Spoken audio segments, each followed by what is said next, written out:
My name is Clara Hayes. I'm 32 years old, and I'm a freelance graphic designer who often doubles as the family's resident tech support. That's how I found myself kneeling on my father's pristine oak floor, my hand hovering over his still face, the insistent ring of the landline echoing in the quiet house. He lay there, perfectly still, eyes half-lidded, one arm oddly splayed. A half-filled water glass sat on the end table, untouched, a pristine ring of condensation around its base. It was exactly where he'd left it an hour earlier, before I went to grab groceries. "Dad?" I whispered, my voice thick with a sudden, icy fear. No response. My heart hammered against my ribs, a frantic drumbeat against the silence. It looked like a stroke. It felt like a stroke. I grabbed his phone, my fingers fumbling as I dialed 911, my voice cracking as I tried to explain what I was seeing. Even as the paramedics worked, their movements efficient and grave, a cold knot of suspicion began to form in my stomach. What I didn't understand yet was just how far my father would go to avoid facing the truth, and that his carefully staged performance would eventually be his undoing. To understand why I felt that flicker of unease, you need to know my father, Robert Hayes. He's 68, a retired accountant, and a man who has always been meticulous about appearances and even more so about control. Growing up, our house was a stage, and he was the director. Every family dinner, every holiday, every minor crisis was an opportunity for him to be the central figure, the one everyone rallied around. My mother, Eleanor, a gentle woman who preferred peace above all else, often played along, smoothing over his sharp edges and catering to his demands. My older brother, Mark, had moved halfway across the country years ago, citing career opportunities, but I always suspected it was more about escaping Dad's gravitational pull. I, the dutiful daughter, remained close by.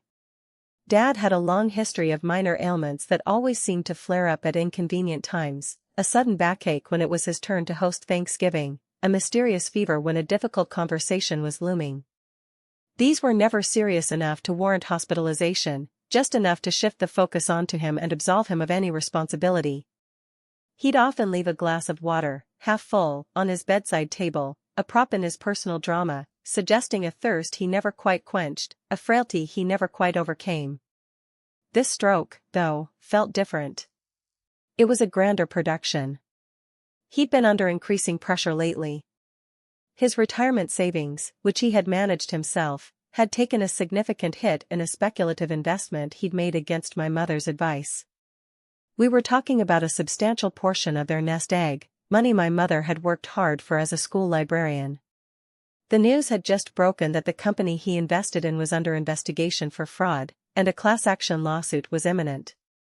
Dad had been increasingly irritable, snapping at Mom, avoiding my calls. He'd even canceled a scheduled meeting with their financial advisor, citing a sudden bout of vertigo. At the hospital, the emergency room doctors ran a battery of tests. CT scans, MRIs, blood work, everything came back clear. No signs of a stroke, no neurological damage. The neurologist, a young woman with kind eyes, explained that sometimes people can have TIA mini-strokes that don't leave a trace, but that his symptoms didn't quite align with even that. Dad, however, was adamant. He insisted he couldn't feel his left side, that his memory was foggy, that he was disoriented. He even tried to slur his words, but it sounded more like a bad impression than genuine impairment. The doctors, ever professional, couldn't definitively say he hadn't had something, so they admitted him for observation. For the next 3 days, my father reveled in the attention. My mother brought him his favorite foods, despite his claims of a diminished appetite. He'd take a few bites, then push the plate away dramatically, leaving half a sandwich, just as he always left his water glasses half full. He insisted on a wheelchair, even though nurses observed him walking to the bathroom with perfect balance when he thought no one was watching. He'd forget details about the investment, sighing heavily and saying, "My mind just isn't what it used to be, dear." But he'd remember every slight, every time someone had doubted his financial acumen in the past. It was a masterclass in selective amnesia. One afternoon, a nurse walked in on him practicing his slurred speech in front of the bathroom mirror. He quickly reverted to his stricken persona, but the nurse's raised eyebrow told me she wasn't fooled. I caught her eye, and she gave me a subtle nod, a silent acknowledgement of the charade. This was the first concrete crack in his performance, a moment that shifted my internal alarm from a faint hum to a definite thrum. It wasn't just my imagination. The real turning point came a week after he was discharged. He was back home, still insisting on limited mobility and constant care. He'd use the stroke as an excuse for everything, not helping with chores, not paying bills, and most importantly, not meeting with the lawyer about the fraudulent investment. My mother was growing increasingly worried about their finances, but Dad would just wave her off, saying, "Eleanor, darling, you know I can't think straight right now. My brain is still recovering." He'd even started talking about needing a full-time caregiver, which would further drain their savings. One evening, I was helping Mom organize some old tax documents in Dad's home office. He kept everything meticulously filed, a habit from his accounting days. As I pulled out a box from the top shelf, a small, black, rectangular device tumbled out, landing with a soft thud on the carpet. It was a mini security camera, the kind you'd hide in a bookshelf. It wasn't part of the home security system I had set up for them, which only covered the exterior doors and windows. This was a standalone unit, designed for covert recording. My stomach twisted. Why would he have this? I picked it up, feeling its surprising weight. There was a small microSD card inserted. My father had always been paranoid about snooping, even though there was nothing to snoop for. He'd once asked me about setting up a camera inside the house, just for peace of mind, but I'd talked him out of it, saying it was an invasion of privacy. He dropped the idea, or so I thought. This camera was clearly meant to be hidden. I glanced around the office. There was a small, ornate clock on the shelf above his desk, partially obscured by a stack of old ledgers. A perfect spot. My hands trembled slightly as I took the camera to my own apartment. I had a microSD card reader for my computer. I told my mother I was going home to work on a client project. Back in my apartment, I plugged in the card. A folder appeared, labeled Study. My heart pounded as I clicked it open. Inside were dozens of video files, each timestamped. I scrolled through them, my breath catching in my throat. Most were mundane, Dad reading the paper, talking on the phone, working at his desk. Then I saw a file from the day of his stroke. The timestamp was exactly an hour before I found him on the floor. The footage showed my father, perfectly healthy, sitting at his desk, talking animatedly on the phone. He looked agitated, pacing the small office. I couldn't hear the conversation, but his gestures were clear. He was arguing, frustrated. He slammed his fist on the desk, then ran a hand through his hair. He walked over to the bookshelf, stared at the hidden camera for a long moment, then looked at his watch. He walked back to his desk, picked up a pen, and then, deliberately, he slumped forward in his chair. He slowly slid to the floor, arranging his arm in that oddly splayed position, his eyes half closed. He even took a moment to adjust his head, making sure he looked convincingly distressed. The water glass on the end table was visible in the frame, still half full. He lay there, still, until the footage ended. My blood ran cold. It wasn't a TIA. It wasn't a mini-stroke. It was an act. A calculated, manipulative performance designed to elicit sympathy and deflect responsibility. The half-filled water glass, his consistent prop, was there not because he needed it, but because it completed the picture of a man in distress. He had recorded his own deception. I called Mark.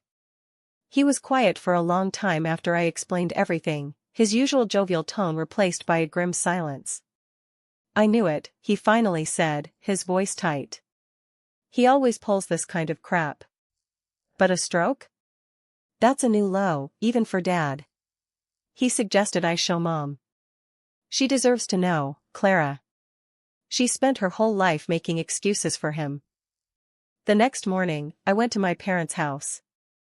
Dad was in his armchair, a blanket over his lap, feigning weakness as he sipped from his perpetually half-full water glass. Mom was making him tea. I sat down on the sofa, the microSD card burning a hole in my pocket. "Dad, Mom," I began, my voice steady despite the tremor in my hands.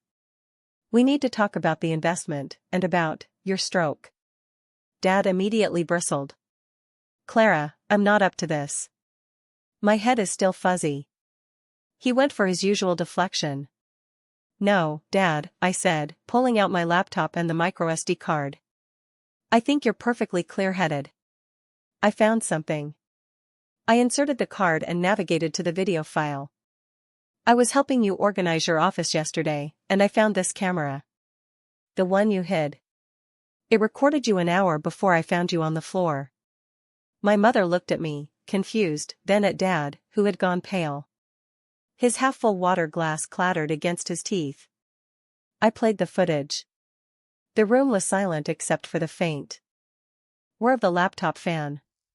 My father watched himself, healthy and agitated, slump to the floor.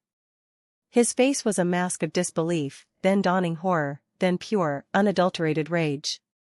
When the video ended, Mom stared at the screen, then at Dad, her face etched with a mix of shock and profound sadness. Tears welled in her eyes. Robert, she whispered, her voice barely audible. You faked it? You faked a stroke?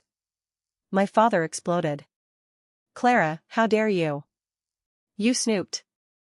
You invaded my privacy. This is a setup.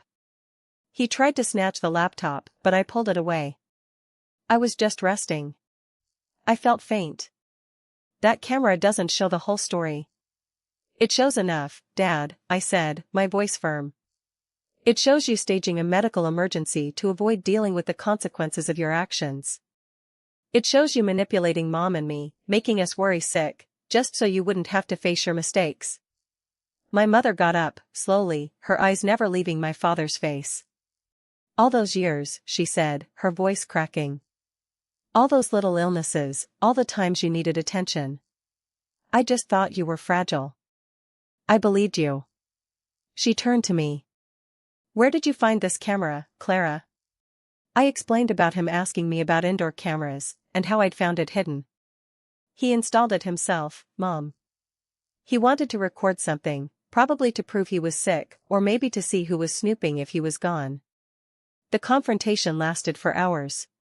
Dad denied, raged, pleaded. But the footage was undeniable. My mother, usually so meek, found a strength I hadn't seen in years. She called Mark, put him on speaker, and explained what I had found. Mark's anger was palpable even through the phone. He told Dad he was disgusted, and that he wouldn't be visiting for a long, long time. The immediate consequence was a complete rupture of trust. My mother, devastated and furious, immediately took control of their finances. She insisted on meeting with the financial advisor alone, and then with the lawyer handling the class action lawsuit. She discovered just how deep the hole was. She started attending support groups for spouses of compulsive liars. She didn't leave him, not outright, but a clear boundary was drawn. She moved into the guest room, and their interactions became polite but distant. The endless catering, the constant smoothing over, stopped. My father lost his audience. His attempts at feigning weakness were met with cold stares from my mother or a weary sigh from me. He continued to deny the footage, claiming it was edited, but the timestamps and the continuous nature of the recording made that impossible.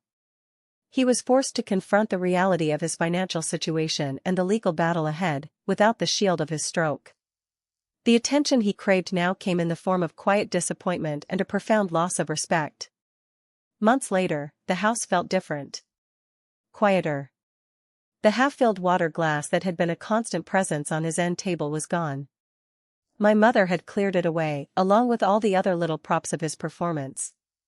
She now kept a full glass of water by her own bedside, a small, clear statement of her new self-sufficiency. As for my father, he still sat in his armchair, but the performance had ended. He was just an old man, alone with his choices.